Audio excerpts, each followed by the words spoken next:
அனைவருக்கும் வணக்கம். இன்றைய சூழ்நிலையில் இயற்கை பேரழிவுகளை நாம் சந்தித்து வருகிறோம்.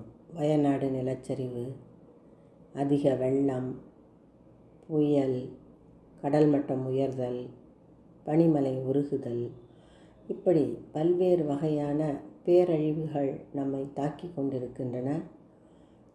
இதற்கு ஒரே தீர்வு மரங்களை வளர்ப்பது என்பதுதான். ஆகவே நாம் சுற்றுச்சூழலை காக்க வேண்டுமானால் மரங்களை வளர்க்க வேண்டும். குழந்தைகளே, இதோ உங்களுக்கு ஒரு அரிய வாய்ப்பு. இதை பார்த்தீர்களா? இது விதை பென்சில், விதை பேனா. இதன் அடிபாகத்தில் விதைகள் இணைக்கப்பட்டிருக்கும். நீங்கள் பென்சிலோ பேனாவோ பயன்படுத்திவிட்டு இந்த விதை உள்ள பக்கத்தை மண்ணில் ஊன்றி வைத்து தண்ணீர் ஊற்றினால் காய்கறி செடி முளைக்கும்.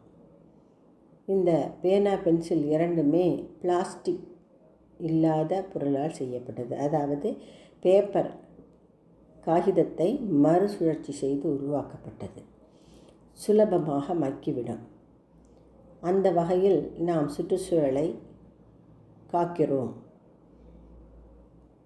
இரண்டாவதாக, தாவரங்கள் அதிகமாக வளரும்போது நமக்கு சுவாசிக்க தேவையான ஆக்சிஜன் அதிகமாக கிடைக்கும்.